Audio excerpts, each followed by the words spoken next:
নমস্কার বন্ধুরা, অনুদীপ কিচেনে আপনাদের সবাইকে স্বাগত। আশা করি সবাই ভালো আছেন, সুস্থ আছেন। আজকে আমি বানাবো আলু পেঁয়াজের কচুরি। বন্ধুরা, পুরো ভিডিওটি দেখার অনুরোধ থাকলো, স্কিপ না করে পুরো ভিডিওটা দেখতে থাকুন। আশা করি খুব ভালো লাগবে। আর পেঁয়াজ কচুরি বানানোর জন্য আমি নিয়েছি 1 কাপ ময়দা, আর দিয়ে দেবো পরিমাণ মতো লবণ, আর দেবো সাদা তেল। আমি এখানে সাদা তেলটা একটু বেশি করেই দিচ্ছি, 2 চামচ সাদা তেল দিচ্ছি। এতে করে ময়ানটা ভালো হলে কচুরিগুলো খুব খাস্তা হবে। এবার সব শুকনো উপকরণ আমি একসঙ্গে মিশিয়ে নেব। এইভাবে করে আমি ময়ানটা খুব সুন্দর করে মেখে নিয়েছি। এবার আমি অল্প অল্প পরিমাণে জল দিয়ে ময়দাটাকে মেখে নেব।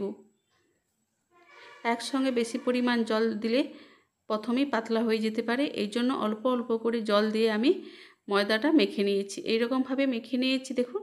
এরপর আমি কিছুক্ষণের জন্য ঢাকা দিয়ে রেখে দেব। এরপর কচুরি করার জন্য আমি পুর তৈরি করে নিচ্ছি। প্রথমে কড়াই তেল দিয়ে দিয়েছি, তেল গরম হয়ে গেছে। এবার আমি গোটা কিছু মশলা দিচ্ছি। এখানে রয়েছে কালো সর্ষে, গোটা জিরে, গোটা ধনে আর গোটা পানমৌরি। এবার এগুলোকে ভালো করে আমি ভেজে নিয়েছি। এবার এর মধ্যে দিয়ে দিলাম আদা রসুন থেতো করা। আদা রসুনটাকে একটু ভালো করে ভেজে নেব, যতক্ষণ না এর কাঁচা গন্ধ চলে যায়। একটু সময় নিয়েই ভেজে নিচ্ছি আমি আদা রসুনগুলো। এরপর আমি আদা রসুন ভাজা হয়ে গেছে, এরপর দিয়ে দেবো আমি কুচিয়ে রাখা পেঁয়াজ। এখানে পেঁয়াজের পরিমাণটা একটু বেশি নিয়েছি। পেঁয়াজের রং চেঞ্জ হওয়া অবধি আমি ভালো করে ভেজে নেব। পেঁয়াজ লাল করে ভেজে নিয়েছি, পেঁয়াজ নরমও হয়ে গেছে। এবার এর মধ্যে সিদ্ধ করে রাখা আলু আমি দিয়ে দেব।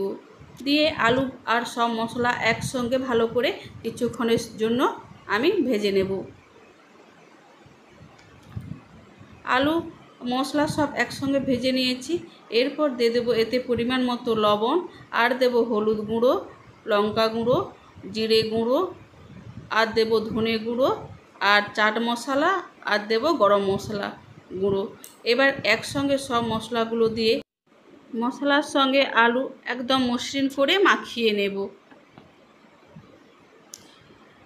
মসৃণ করে মাখানো হয়ে গেছে। এবার বেশ কিছুক্ষণের জন্য আমি আলু আর মশলাগুলো ভেজে নেব। কচুরির জন্য আলুর পুর একদম রেডি। এবার আমি কড়াই থেকে নামিয়ে নিচ্ছি, নিয়ে ঠান্ডা করে নেব। এবার আমি ময়দার যে ডো মাখিয়ে রেখেছিলাম কিছুক্ষণের জন্য, তার থেকে আমি লিচি করে নিয়েছি। এবার আমি ময়দা দিয়ে রুটির মতো করে বেলে নেব। একটু পাতলা করে, একটু বড় করেই বেলতে হবে। এইরকমভাবে বড় ও পাতলা করে আমি বেলে নিয়েছি। এবার এর মধ্যে দিয়ে দেব সাদা তেল। এবার চামচের পিছন দিয়ে আমি পুরো উপরে আমি সাদা তেল বুলিয়ে দেব। আপনাদের কাছে ব্রাশ থাকলে আপনারা ব্রাশ দিয়েও করতে পারেন। এবার এরপর আমি একটা চালুনিতে করে কিছুটা পরিমাণ ময়দা এর উপর আমি পুরোটা ছড়িয়ে দেব। ময়দা উপর থেকে ভালোভাবে আমি ছড়িয়ে দিয়েছি। এবার হাত দিয়ে ময়দা ও তেল পুরোটা ভালো করে মাখিয়ে দেব। এবার আমি এক পাশ হাফ করে মুড়ে দেব, আর এক পাশ তুলে আবারও আমি হাফ করে মুড়ে দেব। এবার এর উপরে আবারও আমি তেল দিয়ে উপরটা বুলিয়ে দেব। আবার এর উপরে কিছুটা ময়দা নিয়ে আমি এই তেলের উপরে আবার ছড়িয়ে দেব। তেলের উপর ময়দা আমি ছড়িয়ে দিয়েছি। আবারও আমি হাত দিয়ে তেল আর ময়দা ভালো করে মিশিয়ে নেব। এবার এক পাশ টেনে আরেক পাশের উপর চেপে দেব। দিয়ে বেলুনি দিয়ে একটু লম্বা করে চেপে বেলে নিতে হবে। লম্বা করে বেলে নিয়েছি। এবার এক পাশ টাইট করে গোল করে করে মুড়ে নিতে হবে। এইভাবে দেখুন, এর মধ্যে একটুও ফাঁকা থাকলে হবে না, মুড়াটা যেন টাইট হয়। এইবার মুখের কাছে সামান্য পরিমাণে জল দিয়ে আমি আবার মুড়ে দেবো, এতে করে মুখটা জোড়া লেগে যাবে। এবার আমি মাঝখান বরাবর ছুরি দিয়ে কেটে নিচ্ছি। কতগুলো ভাঁজ পড়েছে লাচ্ছা পরোটার মতো দেখুন। এবার এর মধ্যে আমি অল্প অল্প ময়দা দিয়ে লুচির মতো করে বেলে নেব। লুচির মতো করে বেলা হয়ে গেছে, আর বেলার সময় হালকা হাতেই বেলতে হবে। পুরো লেয়ারগুলো আমার বোঝা যাচ্ছে। এবার আমি যে পুর করে রেখেছিলাম তা মাঝখানে দিয়ে আমি ভাঁজ করে করে মোমোর মতো করে মুড়ে নেব। এবার আমি মুখটাকে ঘুরিয়ে ভালো করে পেঁচিয়ে দেব। আমার একটা কচুরি তৈরি। এই রকম করে আমি সব কচুরিগুলো বেলে তৈরি করে নিচ্ছি। এবার কড়াইতে আমি সাদা তেল গরম করতে দিয়েছি।